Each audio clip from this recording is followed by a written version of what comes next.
Hello students, कैसे हैं आप लोग। आशा करती हूँ अच्छे से होंगे। तो बच्चों, इससे पहले वाली वीडियो में हम लोग एरिक एरिक्सन की थ्योरी पढ़ रहे थे और हमने एरिक्सन की थ्योरी की फर्स्ट 2 स्टेजेस आप पढ़ ली थी।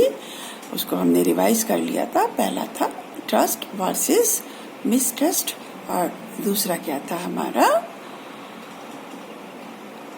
ऑटोनॉमी वर्सेस शेम और गिल्ट, है ना। अब हम इसकी, क्योंकि वो वीडियो थोड़ा सा लंबा हो रहा था, अदरवाइज हम उसी में कवर करते। अब हम आते हैं उसकी तीसरी स्टेज पे, that is initiative versus guilt. ये हमारी कौन सी अवस्था है?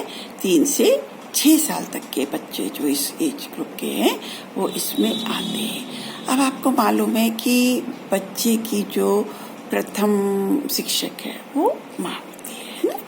तो यहाँ पे माँ को बच्चे के ऊपर संपूर्ण ध्यान देना चाहिए। इनिशिएटिव मतलब कि किसी काम को आगे बढ़ के करना।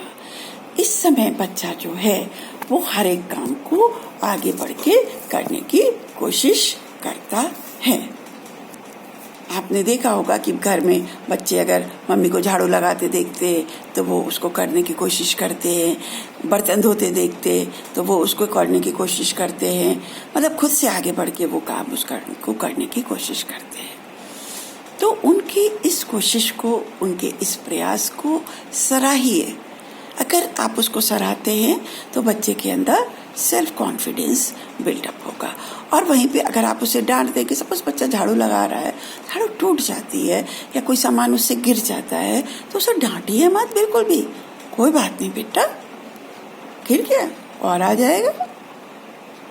बच्चे ने एटलीस्ट ट्राई करा ना, तो उसके जो उसने ट्राई करा है उसके लिए उसको जो उसने इनिशिएटिव लिया है उसको काम करने के लिए, उसको बच्चे को मोटिवेट करिए, उसको प्रोत्साहन दीजिए।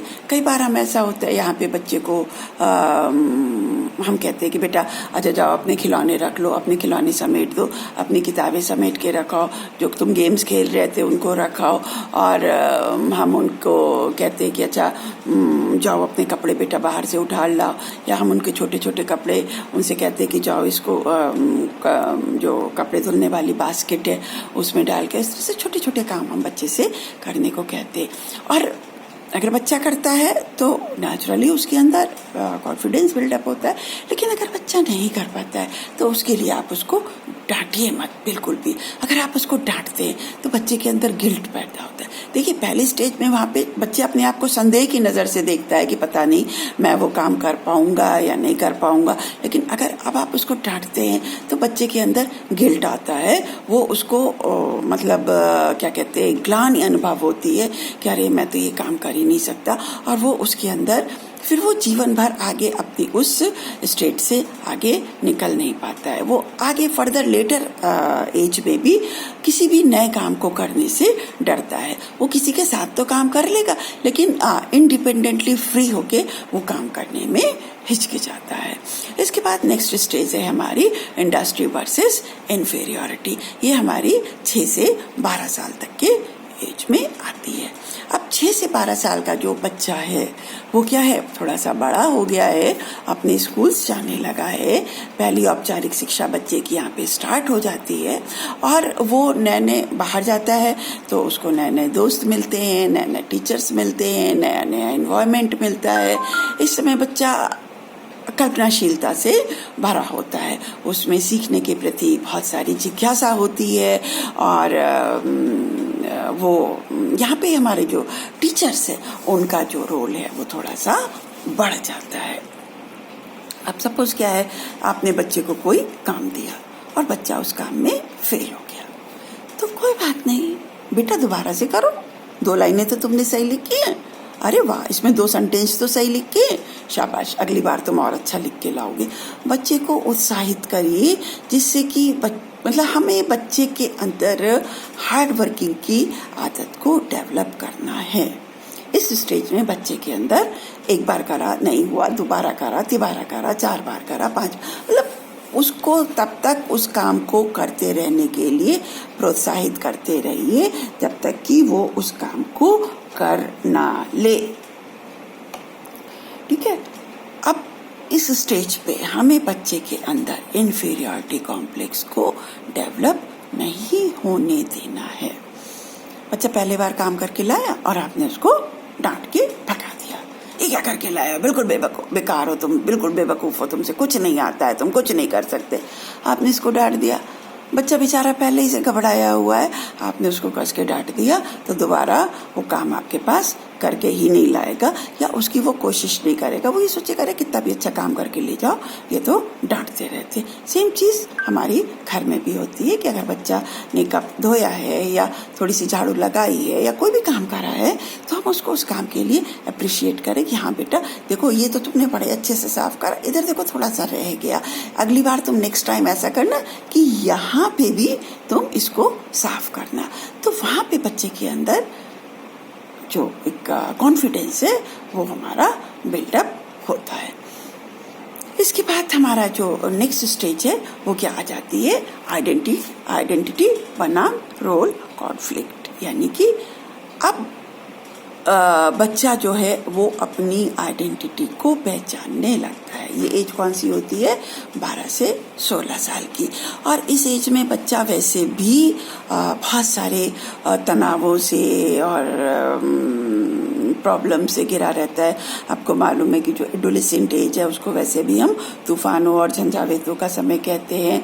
बहुत सारे उसकी बॉडी के अंदर उसके फिजिकल चेंजेस हो रहे हैं, इमोशनल चेंजेस हो रहे होते हैं, मेंटल चेंजेस हो रहे हैं, बहुत सारे चेंजेस से बच्चा गुजर रहा होता है। तो इस समय वो ज़्यादा भावुक हो जाता है और वो अपने आप को यहाँ पे अपने आप को आइडेंटिफाई करने की कोशिश करता है।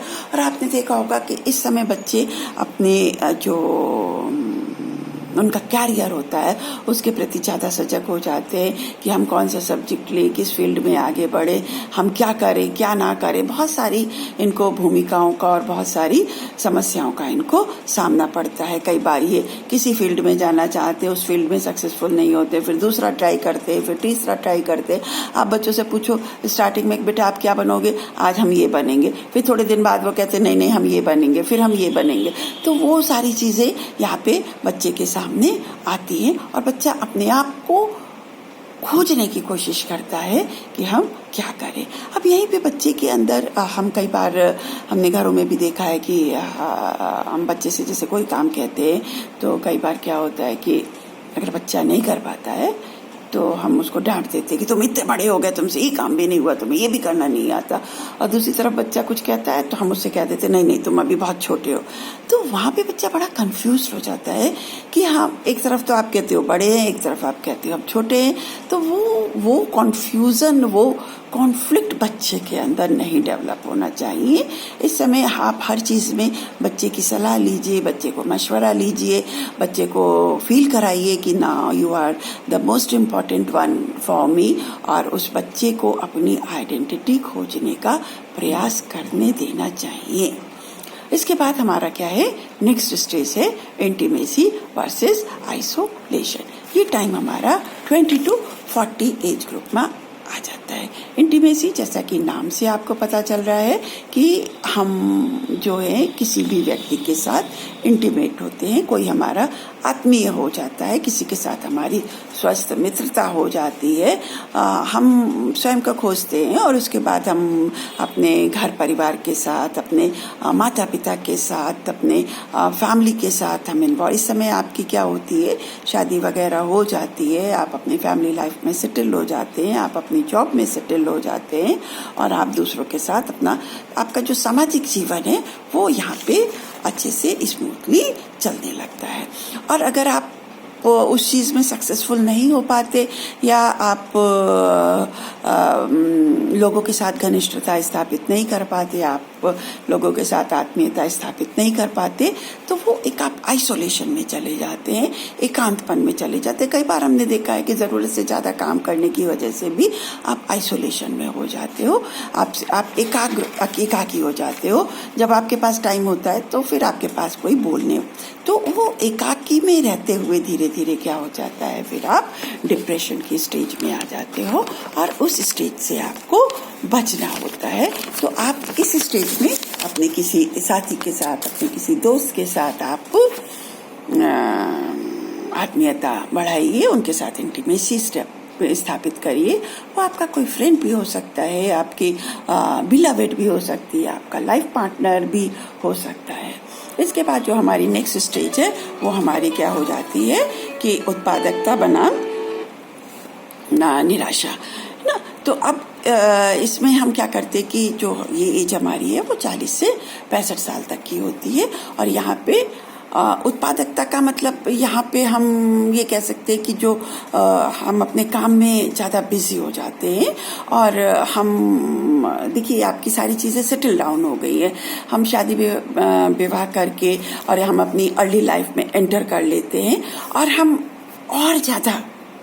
और ज़्यादा कमाने के लिए हम आगे की तरफ बढ़ते हैं। हम यहाँ पे दूसरों के साथ अपने सामाजिक संबंध स्थापित करते हैं, हम अपनी सेक्सुअल रिलेशनशिप हमारे बढ़ते हैं, हमारी दूसरों के साथ इंटीमेसी बढ़ती है, हम समाज के साथ काम करने के लिए आगे बढ़ते जाते हैं। और इसके साथ साथ क्या होता है कि जब हम जैसे कि आपका 60 एज में 40 के बाद आप क्या होता है कि आप और ज़्यादा अब ये भी काम कर लें, वो भी काम कर लें और ये भी कर लें, मतलब आप आगे की तरफ और ज़्यादा काम करने के लिए आप आगे ज़्यादा बढ़ते जाते हैं। और हमारी लास्ट स्टेज जो होती है वो क्या होती है, ईगो सेंट्रिसिटी एंड डिस्पेयर, यानी कि बुढ़ापा, सत्यनिष्ठा और निराशा। ये 65 से जब तक हमारी डेथ नहीं हो जाती है तब तक की ये स्टेज चलती रहती है। इसमें क्या होता है कि 65 के बाद आदमी एक क्या कहते हैं रिटायरमेंट हो जाता है, तो वो अब वो फ्री होता है, तो वो अपने पूरे जीवन का लेखा जोखा देखता है कि हमने क्या करा, क्या नहीं करा, और हमने अपने जीवन में क्या पाया, क्या खोया। और अगर उसने अपने जीवन में अगर वो अपने जीवन में किए कामों से सेटिस्फाइड है तो वो अपना जीवन आगे हंसी खुशी व्यतीत करेगा। और अगर उसके अंदर कहीं से कहीं तक कोई निराशा है या कहीं से उसके अंदर कोई कॉन्फ्लिक्ट्स है तो वो वो देखेगा अपने जीवन का पूरी लाइफ को देखेगा तो ये सोचेगा अरे यार मैंने तो कुछ करा ही नहीं, मैंने अपना जीवन यूं ही बिता दिया। तो यहाँ पे उस के अंदर निराशा उत्पन्न होगी, निराशा का भाव उत्पन्न होगा और वो फिर उसके अंदर चिड़चिड़ापन और लोगों से लड़ने झगड़ने की भावना उत्पन्न होगी और वो अपनी लाइफ से सेटिस्फाइड नहीं होगा। That's all to this Erik Erikson theory. और बच्चों कोई भी प्रॉब्लम हो तो आप हमसे पूछ सकते हैं। ओके, घर पे रहिए, सुरक्षित रहिए। Thank you.